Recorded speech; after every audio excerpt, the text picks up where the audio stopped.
Hi everyone. China और Russia के बीच बढ़ता हुआ सामरिक एंड आर्थिक संबंध भारत के लिए एक चिंता का विषय बनते जा रहा है।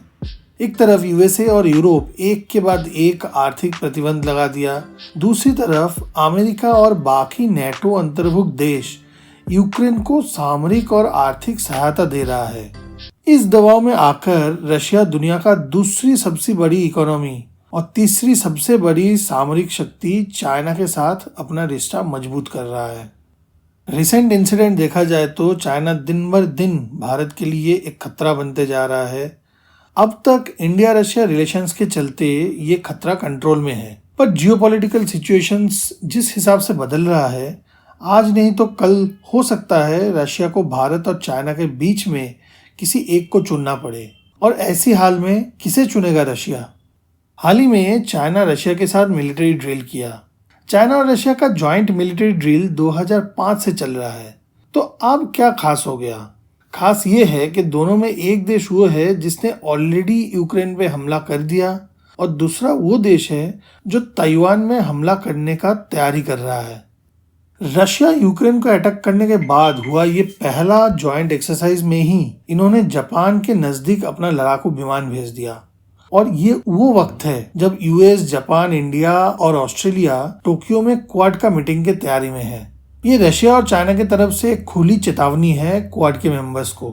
यूक्रेन जंग में चाइना डायरेक्टली रशिया का सपोर्ट नहीं किया, but Chinese companies Russian military को सपोर्ट कर रहा है। अब यहाँ सवाल है कैसे? वो ऐसे कि चाइनीज कंपनीज रशिया को माइक्रोचिप्स एक्सपोर्ट कर रहा है, इलेक्ट्रॉनिक्स एक्सपोर्ट कर रहा है और ऊपर से एल्यूमिनियम ऑक्साइड भी दे रहा है। और ये सब चीज के लिए रशिया तरस रहा था, क्योंकि सैंक्शंस के बाद कोई भी पश्चिमी देश रशिया को ये मटेरियल्स नहीं दे रहा था।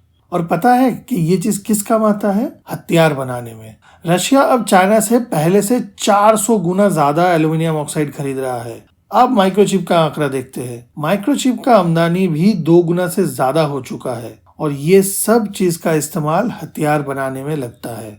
एक बात तो बिल्कुल साफ है, चाइना फुल सपोर्ट कर रहा है रशिया को यूक्रेन के खिलाफ अपना जंग जारी रखने में। और बात सिर्फ ये मिलिट्री सपोर्ट तक खत्म नहीं होती, इसके आगे रशिया चाइना का इकोनॉमिक पार्टनरशिप भी है। पश्चिम के देश स्पेशली यूएस और यूरोप ने रशिया के साथ ज्यादातर आर्थिक संबंध तोड़ दिया। यहाँ चाइना अपना गेम खेल गया। चाइना रशिया से तेल और नेचुरल गैस खरीदने का इंटरेस्ट दिखा रहा है। चाइना ऑलरेडी रशियन तेल का सबसे बड़ा खरीदार है। अब चाइना रशियन गैस भी खरीदना चाहता है। रशिया के लिए भी एक सही मौका है। एक तरफ यूरोप का गैस मार्केट खराब होने लगा है तो उसको दूसरा कस्टमर मिल गया।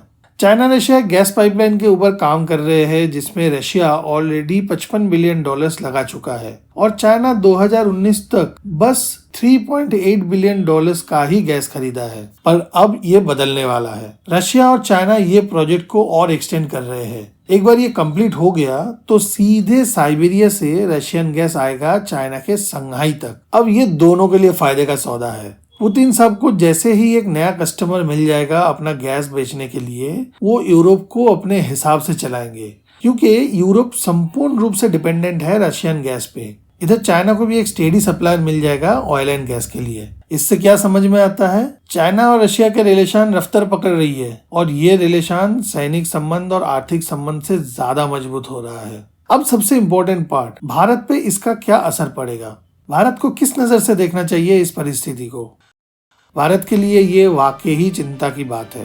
पहले एशियन पॉलिटिक्स में रशिया एक बड़ा भाई का रोल प्ले करता था, पर अब सिचुएशन अलग है। अब रशिया को ज्यादा जरूरत है चाइना का, और आज नहीं तो कल इंडिया और रशिया के रिलेशन के ऊपर इसका असर जरूर पड़ेगा। अब यहाँ सवाल आ सकता है कि इंडिया भी तो रशिया से तेल की आमदनी बहुत बढ़ा दिया है, सही है, पर डिफेंस सप्लाई काफी स्लो है और ये बहुत महत्वपूर्ण कड़ी है रशिया और भारत के रिलेशन में, और वहाँ तनाव नजर आ रहा है। इंडिया जितना हथियार इंपोर्ट करता है उसका 50% से ज्यादा आता है रशिया से, और हाल ही में रशिया सामान डिलीवरी करने में डिले कर रहा है। जैसे कि मान लीजिए AS400, जिसका दूसरा डिलीवरी मई तक हो जाना चाहिए था, पर अब वो 3 महीने से डिले हो गया। पिछले साल एक डील साइन हुआ था जिसमें 6 लाख से ज्यादा AK-203 बंदूक इंडिया में बनाने का प्लान था, पर अब तक उसका काम शुरू भी नहीं हुआ। फिर नया MiG-29 परचेज का प्लान भी डिले हो गया। और ये सब उस समय हो रहा है जब भारत अपना सुरक्षा और सशस्त्र बल को मजबूत करने की कोशिश कर रहा है ताकि वो चाइना को टक्कर दे सकते हैं। किसको? चाइना को। आज की तारीख में इंडिया का सबसे बड़ा दुश्मन जो कि है चाइना, रशिया का सबसे बड़ा साथी है और आज भी भारत का सबसे बड़ा हथियार का सोर्स है रशिया। और ये सोचने वाली बात है, क्या होगा अगर रशिया को इंडिया और चाइना के बीच एक को चुनना पड़े। 1971 इंडिया पाकिस्तान जंग में रशिया ने इंडिया के साथ दिया और अमेरिका एंड यूरोपियन जंगी जहाज को इंडियन ओशन से वापस खदेड़ दिया। पर गौर करने वाली बात यह है, पाकिस्तान के सपोर्ट करने वाले अमेरिका पहले से ही रशिया का दुश्मन था। यही रशिया 1962 इंडिया चाइना वॉर में चाइना का सपोर्ट किया था। इंडिया को रशिया से मिग जहाज मिलने वाला था जो कि 1962 के पहाड़ी जंग में बहुत इंपॉर्टेंट हो सकता था और शायद जंग का दिशा ही पलट देता, पर रशिया ने जानबूझ के मिग्स का डिलीवरी डिले कर दिया था। ये सच है, समय बदल चुका है, समीकरण बदल चुके हैं, भारत भी अब वो भारत नहीं है। पर जो नहीं बदला है वो है अंतरराष्ट्रीय राजनीति का नियम। कोई भी देश हमेशा पहले अपना फायदा सोचता है। रशिया भी यही करेगा, इंडिया भी यही कर रहा है। तो अगर इंडिया और चाइना के बीच जंग छिड़ जाए तो क्या रशिया इंडिया के सपोर्ट में आगे आएगा? ये जवाब तो सिर्फ वक्त ही दे पाएगा। ये था अपना आज का डिस्कशन। अगर आपने ये वीडियो एंजॉय किया तो प्लीज़ इसको लाइक करिए, चैनल को सब्सक्राइब करिए और इस वीडियो को शेयर करिए अपने सारे कनेक्शंस के साथ। बहुत जल्द मिलते हैं एक नए टॉपिक के साथ। तब तक के लिए बाय बाय।